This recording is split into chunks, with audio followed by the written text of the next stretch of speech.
Sir, आज वज़ीर आज़म साहब की कहा मुलाकात हुई है ताजिकिस्तान के सदर से, और साबिक़ वज़ीर आज़म ने आज कहा है कि मज़ीद मुशावरत नहीं होगी, 17 तारीख को ऐलान करूंगा कि असम्बलियाँ कब तहलील करनी है। दोनों अहम डेवलपमेंट्स है, दोनों पर आपकी राय जानना चाहूँगी। देखिए, खबर तो एक तो ये है कि इमरान खान साहब ने ऐलान किया है कि वो 17 तारीख को ऐलान करेंगे। सर जी, ठीक है। और इस हवाले से यहाँ पे हम ये ज़रूरी समझते हैं बताना कि इमरान खान साहब, एक तो मीडिया में खबर जो चल रही है 23 तारीख, वो बड़ी हद तक वो दुरुस्त खबर है। और इमरान खान साहब जो हैं वो इसके ऊपर असेंबलियाँ तोड़ने के ऊपर परवेज़ इलाही साहब की तरफ से कोई मुज़ाहमत नहीं होगी। ठीक। इससे पहले परवेज़ इलाही साहब की तरफ से ये नुक्ता नज़र आया था कि हम चाहते हैं कि इसको मार्च तक ले जाएं। जी।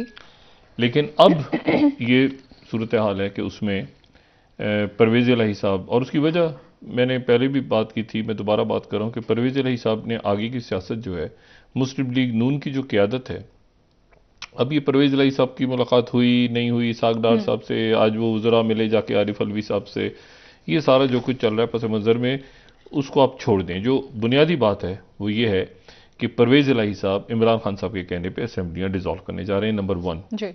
नंबर 2, महमूद खान साहब इमरान खान के कहने पर असेंबलियाँ तोड़ने जा रहे हैं। ठीक है। ये अभी तक, और उससे पहले क्या पेशरफ्त होती है, आज तक की ये बात है कि इसमें असेंबलियाँ डिसॉल्व होने जा रही है। सही बात नंबर 2, हुकूमत के इत्तेहादियों के अंदर मसाइल चल रहे हैं रेकोटिक के ऊपर। अख्तर मेंगल साहब को इत्मीनान में लेना चाहिए था। अख्तर मेंगल साहब बलूचिस्तान से उन्होंने बहुत ज़्यादा, आपने देखा होगा, वो डिमांड्स नहीं की उन्होंने, वो बलूचिस्तान के मसाइल के ऊपर ही बात करते हैं। बिल्कुल सर, बिल्कुल। तो बलूचिस्तान का जो मसला है, तो वो इत्तेहाद, उनसे कैसे वो रेकोटिक के ऊपर उनसे बात नहीं हुई, कैसे सारे मामलात हुए, तो वो उसके ऊपर वो अख्तर मेंगल साहब जो हैं, क्योंकि वो मैंने आपसे कहा ना कि बलूचिस्तान के इश्यूज़ पे ये अजीब सा एक मामला हुआ कि वो उनको इत्मीनान में नहीं लिया गया। तो दूसरी बात यह है कि वहां से वो प्रेशर आ रहा है इत्तेहादियों का।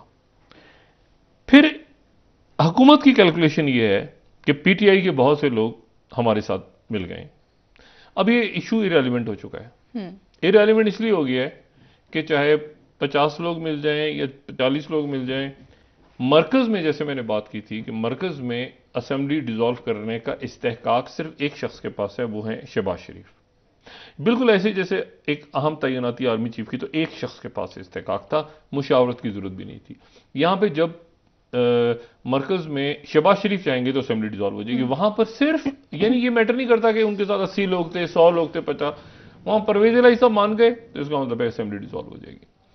और मुस्लिम लीग नून के जो क़यादत है, ये नवाज शरीफ साहब, वो भी इस बात को बखूबी समझते हैं कि जितने ज़्यादा लोगों से वो पिछले एक साल के अंदर वो जितने ज़्यादा लोगों के को अब एडजस्ट करने के ये लारा लप्पे हैं या वादे हैं जो भी हैं, मतलब 20 उधर के लोग होंगे तो 20 इधर के लोग, तो भाई वही जो कल मैंने बात की थी कि फिर मुस्लिम लीग नून किधर जाएगी। तो नवाज शरीफ साहब इसके ऊपर, मेरा नहीं ख्याल कि पार्टी के अक्सरियत इसके ऊपर राजी होगी कि उन लोगों को भी असेंबलियों से, कौमी असेंबली के लोगों को भी टिकट्स दिए जाएं, सूबाई असेंबलियों में भी ये हो वो हो, तो वो अब वो आगे की तरफ बढ़ने का सोच रहे हैं। तीसरी बात यह है कि जो मईशत है, इसीलिए आपने देखा हो कि अब इमरान खान साहब की जो आज की तकरीर है, वो तकरीर या कल वाली बात, अब इन दिनों में वो बात नहीं हो रही कि आपने इलेक्शन करवाने, आपने असेंबलियों से इस्तीफा देना है तो अब जाएं, हम इलेक्शन करवा लेंगे। वो एक खामोशी, क्योंकि उसकी वजह यह है कि बड़े बहरान, जो बड़ा बहरान आ गया है मुल्क में, वो है मईशत का बहरान। बिल्कुल सर। और कल मिफ्ता इस्माइल साहब ने इसाक डार साहब को चार्जशीट की है। उन पर इल्ज़ाम, एक तो होता है ना कि इतराज़ करना, कोई बात, वो पार्टी में रहते हुए वो मुस्लिम, उन्होंने कहा कि वो जिस हद तक वो बात कर सकते थे उन्होंने बात की। हम बड़े शदीद नकाद रहे हैं उनके मिफ्ता इस्माइल साहब के, और सख्त फैसले हो रहे थे। हमारा ख्याल था कि वो शायद आगे बात नहीं कर पा रहे, ये लेकिन सारे मुश्किल फैसले उनके सर पे डाल के, और इसाक डार साहब आके कह रहे हैं कि मुझे तो पता ही नहीं था कि हालात इतने खराब थे। मतलब हालात अगर इतने खराब ना होते तो वो फिर मिफ्ता इस्माइल के ऊपर ही रखते, ठीक है ना, सारी उनके ऊपर मुसीबत डालते, और यहां पे आके खुद जो है वो डिफेक्टो वजीर आजम बनने के लिए आए थे क्या इसाक डार। तो इसहाक डार साहब से मैशत नहीं संभल, चार्जशीट है, ये लफ्ज हो रहा है चार्जशीट। ये चार्जशीट की है उन्होंने मिफ्ता इस्माइल साहब ने इसहाक डार साहब को, और इसहाक डार साहब को भी क्या की, ये पूरे, मैं तो इस पे वाजे बात कर दूं दोबारा कि इसहाक डार साहब का भी इशू नहीं है, ये मईशत का एक ऐसा मसला है जिसमें आपको, यानी आपको वो सफारतखाने की इमारत बेचनी पड़ रही है अमेरिका में। मतलब आप देखें, आपने ये जो कर्जा लिया हुआ है, तो ये कर्जा किन शराइत पे लिया है? सिर्फ सूद नहीं है, आपने गिरवी रखे हुए हैं अपने बहुत सारे, कहीं पे सड़कें, कहीं पे। मसला ये है कि आप मत दुनिया को इन्फोर्स करें कि हम इतने रिस्पॉन्सिबल हैं कि हम जो डिपॉजिट में पैसे रखवाएं उनको भी खा जाते हैं, और हमारा खर्चा खत्म ही नहीं हो रहा, और ना ही हमारी करप्शन खत्म हो रही है। मतलब कितना खाएंगे कमीशन, कितना खाएंगे? मतलब अगर एक शख्स के पास, एक जनाब उनके दादा जीते थे, दादा हजूर, दादा अब्बा या परदादा, एक हल्के से, तो आगे उनका पोता भी वही सड़क बनवा रहा है, वो हर साल 5 सालों में हर दफा सड़क बनवाता है, फिर ठेकेदारों से खाता है पैसे। ये कहां तक ये चलेगा मुल्क? और 7.5 लाख आपके हुनरमंद, आपका लेबर भी, आपके इंजीनियर्स भी, आपके डॉक्टर भी एक साल में मुल्क छोड़ गए हैं, और बाकी हर 3 में से कह रहे हैं पाकिस्तान छोड़ के जाना चाह रहे हैं, तो क्या? और वो 3 में से भी मतलब लोग इसको, इस सिस्टम को, इसमें कोई खौफनाक किस्म की गड़बड़ है। ये क्या अच्छा लग रहा है? मुझे बताएं, क्या इस वक्त नवाज शरीफ साहब खुद इस पूरे फेज से, कल वो सलमान शहबाज तशरीफ लाए, काबिल एहतराम हमारे लिए, मैंने उनको इतना गुस्से में नहीं देखा, उनको गुस्सा किस बात का भाई उनको, भाई वो तो बाहर रहे थ्रू आउट, वो इतना देखिए ना, ये है इमरान खान फलाएं, दिमाग है, तोशा खाना, ये होगा, सब कुछ होगा भाई। हम इमरान खान को गलत बात पे तो हम कंडेम करते रहे, उनकी मजम्मत। आप कौन है? आपने आके, मतलब आप तो बाहर रहे हैं यार, या तो मरियम नवाज बात करें तो समझ में भी आता है, नवाजी बात करें तो समझ में भी आता है ना, जिन्होंने भुगता रह के वो करें बात, राना सनाउल लग रहे हैं तो समझ में भी आती है बात। शहबाज शरीफ भाई अब आके वो ये मैं वो छोड़ूंगा यार, आप क्या हौला हाथ रखें जरा आराम से। और इशू ये है कि मुल्क में ये आप मईशत का हाल देखें, आप कोई हाथ बटाएं अपने वालिद गिरामी का, कोई मसाइल को हल करने के कोई उनको राह दिखाएं, मतलब जिसको देखें तो ये, लेकिन उनका जो लबो ले जाता वो आपको लबो ले जा बाकी शख्सियत का नजर नहीं आ रहा। आप नोट करें हिना रब्बानी साहब की जो प्रेस कॉन्फ्रेंस है, इवन राना सनाउल्लाह की जो प्रेस, इवन जो इसहाक डार की प्रेस कॉन्फ्रेंस है, आप देखें वो एक तरीके से बात ताल्लुक शुरू।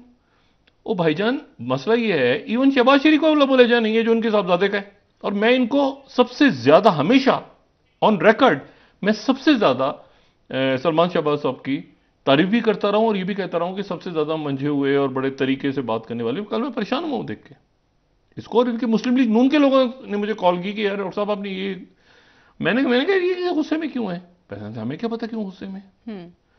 तो मसला ये है कि वो ये, और असल इशू क्या है, असल मुसीबत आई हुई है किसके सर पे? शहबाज शरीफ और इसहाक डार के सर पे। और मैं ये भी नहीं कह रहा उन्होंने चार्जशीट के लिए, मैं ये कह रहा हूं कि इसहाक डार साहब की भी शायद गलती नहीं है, गलती यह है कि वो रिफॉर्म्स नहीं कर सकते। वो कह रहे हैं 9वां और 10वां IMF का जो है वो एक साथ होगा मामला।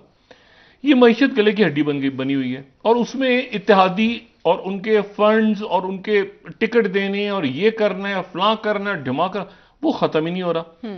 अच्छा, उधर से इमरान खान साहब के बारे में अब ये इनकी राय जो है, मरकजी हुकूमत की राय है कि इमरान खान स्टेबल नहीं होने दे रहे इस हुकूमत को। वो ये मैंने इनसे पूछा, मैंने कहा जी आपसे मईशत ठीक नहीं हो रही?